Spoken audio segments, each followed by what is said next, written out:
जय श्री हरि विष्णु, जय माँ लक्ष्मी, जय तुलसी मैया की। देव उठनी एकादशी के दिन तुलसी विवाह किया जाता है।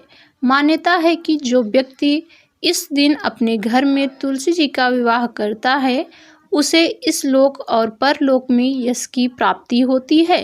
साथ ही उस व्यक्ति पर भगवान विष्णु की विशेष कृपा बनी रहती है। देव उठनी एकादशी के दिन तुलसी विवाह की कथा का पाठ करना और श्रवण करने से भी पुण्य फल की प्राप्ति होती है। आइए सुनते हैं तुलसी विवाह की पौराणिक कथा। भगवान शिव ने एक बार अपने तेज समुद्र में फेंक दिया था, जिससे महातेजस्वी बालक का जन्म हुआ। इस बालक का नाम था जलंधर। जलंधर आगे चलकर एक पराक्रमी दैत्य राजा बना।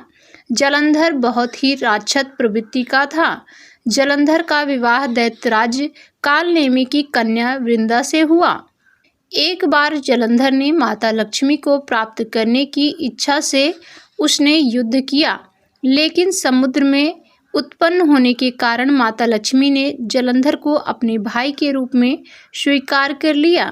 जलंधर जब पराजित हो गया तो वह वहां से देवी पार्वती को पाने की लालसा से कैलाश पर्वत पर पहुंच गया।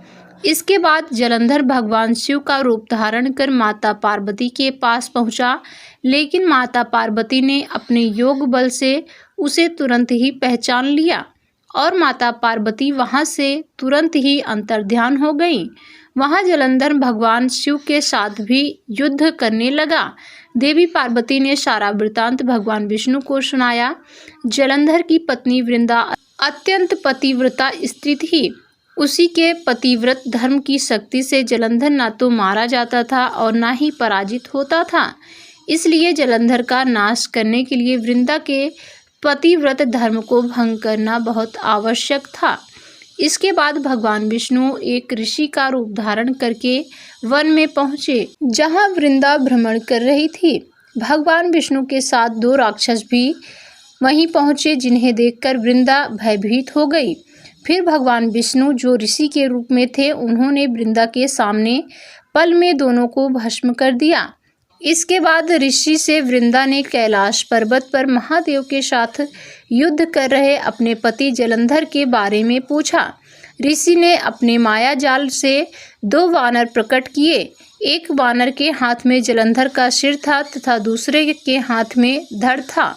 अपने पति की यह दशा देखकर वृंदा मूर्छित होकर गिर पड़ी। जब वृंदा को होश आया तो उसने अपने पति को जीवित करने की विनती की। इसके बाद भगवान विष्णु ने अपनी माया से जलंधर का सिर धड़ से जोड़ दिया, लेकिन स्वयं भी वह इसी शरीर में प्रवेश कर गए। वृंदा इसके बारे में नहीं जानती थी कि उसके पति के शरीर में कोई और प्रवेश कर गया है। जलंधर बने भगवान के साथ वृंदा पतिवत व्यवहार करने लगी, जिससे उसका सतीत्व भंग हो गया।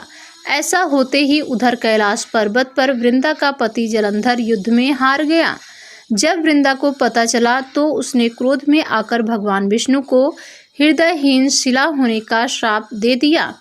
अपने भक्त के श्राप को विष्णु जी ने स्वीकार किया और शालिग्राम पत्थर बन गए। सृष्टि के पालनकर्ता के पत्थर बन जाने से ब्रह्मांड में असंतुलन की स्थिति हो गई।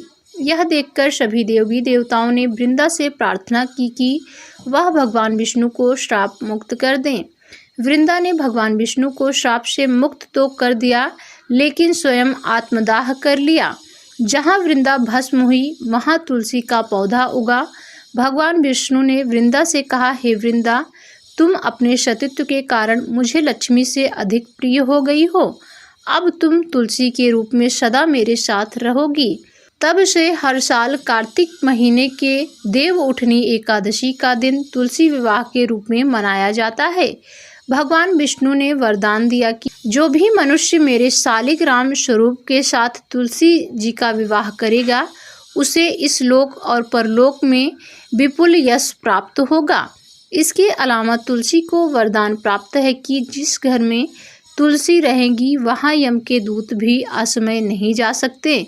मृत्यु के समय जिसके प्राण मंजरी रहित तुलसी और गंगा जल मुख में रखकर निकल जाते हैं वह पापों से मुक्त होकर वैकुंठ धाम को प्राप्त होता है। जो मनुष्य तुलसी व आंवले की छाया में अपने पितरों का श्राद्ध करता है उसके पितर मोक्ष को प्राप्त हो जाते हैं। प्रेम से बोलिए तुलसी मैया की जय। ये थी तुलसी विवाह की पौराणिक कथा। ऐसी और वीडियो के लिए हमारे चैनल को सब्सक्राइब करके हमारे साथ जुड़ जाएं, जिससे चैनल पर आने वाले पूजा पाठ व्रत कथा से जुड़ी सभी लेटेस्ट वीडियो आपको सबसे पहले मिल सके।